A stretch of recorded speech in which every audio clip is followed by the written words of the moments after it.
Hey guys, Joe here. How you doing? Thanks for checking out another video. Really appreciate it. I'm having surgery on Wednesday, so tomorrow after this goes up, wish me luck. It is Sunday night when I'm filming this, so I don't know how it's going yet, but hopefully I'll be back and running, up and walking again very soon. So that's the reason there was only one video last week. That's the reason there's probably only going to be one video this week. I'll do an update video after my surgery. But today I thought I would give you another tabletop or couch review. And to the guy that said I'm not doing reviews, they're just looking at something and field stripping it and checking it out. That's kind of a review, dumbass, but hey. Anyway, Liberty Arms let me borrow this guy. This is a Smith & Wesson M&P 2.0 chambered in 10mm. I've only looked at a couple of 10mm here on the channel. One was a 1911 and one was a SIG, I think 226, 225. Correct me down in the comments. I always get those mixed up. But this one's on loan from Liberty Arms, brand new gun, and I wanted to check it out. It's been around for 5-6 months. A lot of reviewers got their hands on them early because Smith & Wesson sent out a lot of review and T&E samples. I don't do that. I look at examples that are for sale, and I don't borrow any guns from any manufacturer, so I'm not beholden to them to do a commercial for them. So what you're getting from me is my honest opinion, and hopefully you'll like it. If you're looking for this gun, hopefully you can get a hold of Liberty Arms, Harrisonburg, Virginia. Tell them I sent you, and they'll hook you up. 10mm came to be after the 1986 Miami, Florida shootout between the FBI and two suspects, one of whom had a Mini 14. The other one was kind of irrelevant because he got taken out very early. But at the end of that shootout, it was determined that the 9mm, the 38s, and the wheel guns that the FBI agents had were inefficient, and they wanted a more powerful round. In response to that, they created the 10mm auto. 10mm is a very strong round. If you compare a 180 grain 10mm buffalo bore to a 185 grain buffalo bore 45 ACP, this has over 200 foot-pounds more energy, and it travels at nearly 180 foot per second faster. So 10mm is a very potent round. In fact, it was considered a little too potent, so they created a cut down version of it called the 40 cal. We're not talking about 40 cal today. 10mm has maintained its popularity and in fact has gone up. A lot of guys swear by them for bear guns and things like that. Today we're just taking a look at a new option on the market, well, from 2021. SIG also just released their X10. If one comes into the store, I'll make sure to do a video on that as well. But this is a Smith & Wesson 2.0, which is the newest version of the M&P lineup. So it has all the nice upgrades, including an even better trigger than any of the other M&Ps. Although somebody said they like the Shield Plus trigger better. I haven't played with one really, so I'll have to get my hands on another one and check it out. But this is a semi-automatic striker-fired handgun. This is considered a compact because M&Ps come in 5-inch, 4-inch, and 3.6-inch sizes. So this is not the small frame, this is the compact. Sorry, there's a little bit of a shadow being cast by my ring light, and I don't know why, because I have a bright ass LED right above me. I do apologize. Hopefully it won't get in the way. But as you can see, it looks very much like a 45 caliber M&P because that is actually the frame it's using. It's too much pressure for the, and as well as you can see how big the magazine is, it's too much for the 9 or the 40, so they went with the 45 caliber size. However, this gun is still relatively small and light. 15+1 capacity, and the gun is roughly the size up here of a Glock 19. It's kind of a Glock 19-esque, or 19X-esque, because it holds a lot of rounds of 10, and it's pretty impressive that a gun that fits this small in my hand can hold that many rounds of 10. A Glock 20, which holds about the same amount of rounds, feels like a much bigger gun because that is a full-size gun. Taking a look at the exterior, it does have the interchangeable back straps. You have two with beaver tails, two without. I have one with the beaver tail on there, but the smaller side palm swells because I like the way that feels in my hand. Very easy to change these out. You just twist down here, take out that little thing that just fell on the ground, pull the back of the grip panel, and then you can just change these out. Comes with a total of 4 back straps in total from the box. So you just do that, and then you lean into frame. Sorry about my face. Hi, how are you? And then you take your little rod here, put it back up in there, goes in sideways, and twist straight. So not only is it a little lanyard loop, but it also maintains your backstrap, and you can quickly change your grip. Inside the box, you do get that. You get 2 magazines in total, as well as a bag of plates and screws, because this gun, out of the box, is optics ready. As you can see, it has a plate covering it right now, which also explains why it has such tall sights, and we'll be putting an optic on it for demonstration purposes. It has front and rear slide serrations. One difference is you can see they put more scallops on the top of the front of the slide for the 10mm. Don't know if that's going to go across the board. It does help if you want to do some press checks. You can do them a little bit easier because you have full scallops, not just the little ones down there. So that's convenient. It is flattened on the front of the rear sight, so you can manipulate it one-handed. It also makes it so that you can obviously put an optic on there. Because of the height, you can easily co-witness. The trigger is not an articulated trigger like the M&P 2.0 9mm have. This one has a trigger blade safety a la Glock, which does come back, and then the trigger will go. No external manual safety on this one. However, it is available on the model. You can see the little plate there. You can actually get one that has a safety, remove the safety, and add that little block off plate if you wish.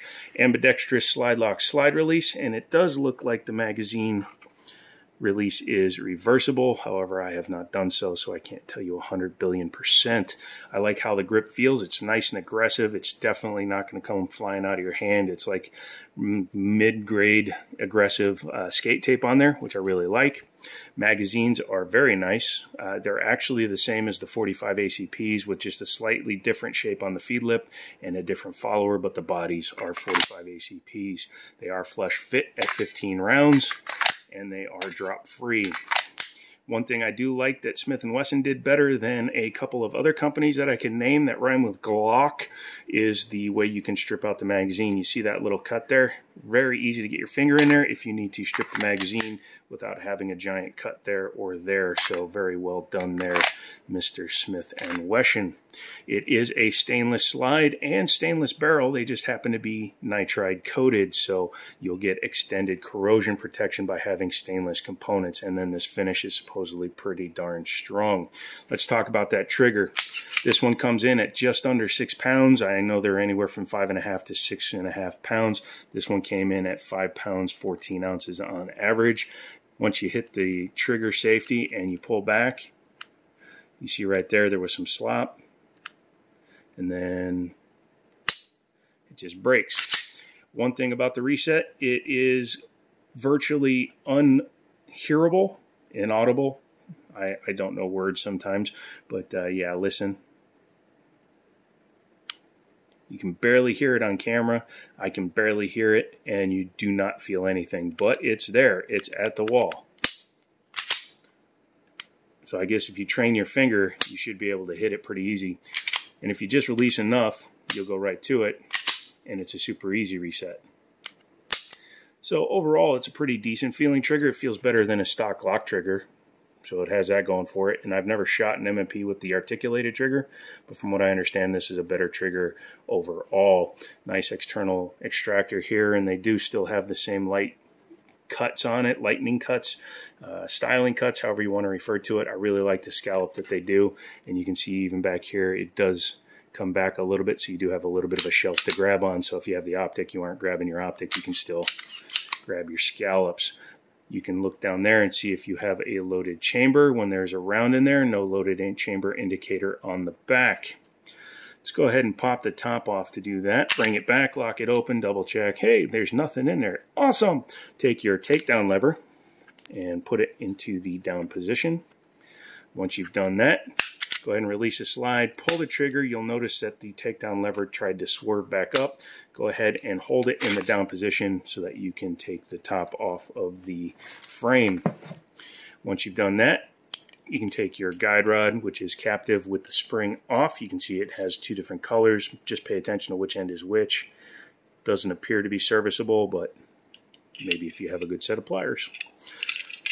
Taking out the barrel, you will see that it is the short action tilting action that John Moses Browning helped pioneer, but it also locks up in the front of the ejection port.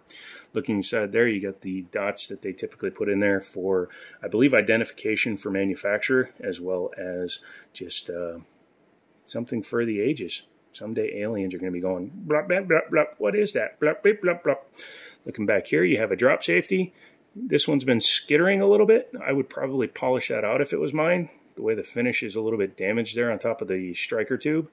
I'm not sure why it's doing that. Taking a look inside the gun, I guess it could be dragging here on the release for the striker. That's weird. But the drop safety is back here. You can see there's a little bit of lightning cuts down in there in order to make sure that the slide reciprocates correctly. And then, of course, the piece de resistance on this one is the fact that it has the optics cut on the top. Looking inside of the frame, you can see here you have your ambidextrous slide lock slide release. The fact that they are a little bit off center, and you can see it more on camera than you can in person, but that will come back to play, and I'll show you when I put the gun back together.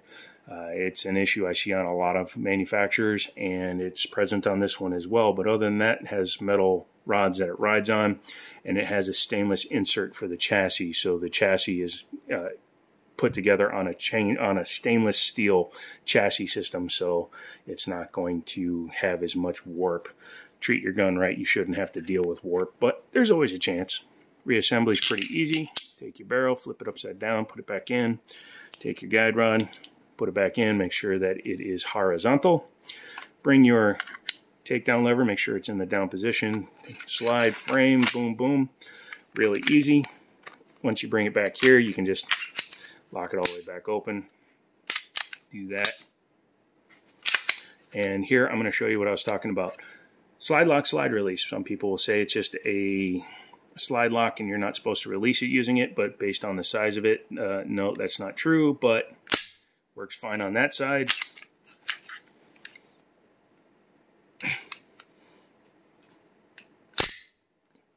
Takes two hands to do it on the left side because it's off center. The torque necessary to run this side is probably 4 times more than it is on that side because this is the most direct side that's affected. It's dumb, it's stupid, maybe it'll break in more. I do know that a gun is much more apt to release when it has a loaded magazine in it, so here's an idea, just don't leave your gun dry. I'm going to pause because I'm going to throw an optic on here and we will come back in just a second. You know what? I'm actually going to do it live because it's just 2 screws. You take your screwdriver. You should probably get like a Brownells kit or something. But this one works fine. I have a kit at the office, just not here at my house. Again, don't forget to contact Liberty Arms. If you're looking for stuff, they have optics, they have everything you need, and you will be able to get whatever you want. This gun does have 8 total plates. Most of them are plastic. One is actually a stainless one, but the one that works for the optic that I'm going to be putting on is plastic. Because of how small it is, I really wouldn't be too worried about it doing anything weird.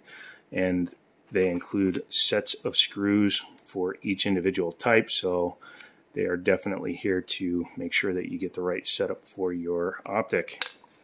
This is a Holosun 407K. You last saw it yeeting itself off of my SIG 322, but I just wanted to throw it on here so that you can check out what an optic looks like on the gun itself. I'm not going to crank it down because I'm not going to be shooting it with the optic on there, but as you can see, it allows you to co-witness, and the size of the plate allows you to run a lot of different stuff. This is just a Holosun 507 407 footprint, so you can see the extra room back there that the plate fills, but the minimal size of that plate shouldn't affect zeroing, hopefully. I haven't heard about it, but it also allows you to co-witness as well, so yeah, not bad. I'll leave that on there to the end of the video. So I guess the question is, what do I think of the Smith & Wesson M&P 2.0 10mm? I like it. I think it's pretty decent size. I'd like to shoot it to see how it shoots. I've shot my buddy's Delta Elite 10mm a couple of times, and I've shot other 10mm guns, but I haven't shot this Smith & Wesson. So it'd be interesting to see how well it shoots, because it's actually a very reasonable price. Optics ready out of the box with 2 mags, $585, and it comes with screws and plates for everything. I think that's going to be a winner for Smith & Wesson if they can get more people to readopt the 10mm cartridge. If you own one of these and you got some roundage through it, let me know how it's doing for you. I'd be really interested to hear that. Again, sorry I got a little rambly. I'm making this video just before I'm having my surgery, so I've been a little bit out of it for the last few days, but we'll get back to it. So like the video, don't forget to comment, subscribe, all that good stuff, and as always, I'll talk to you later.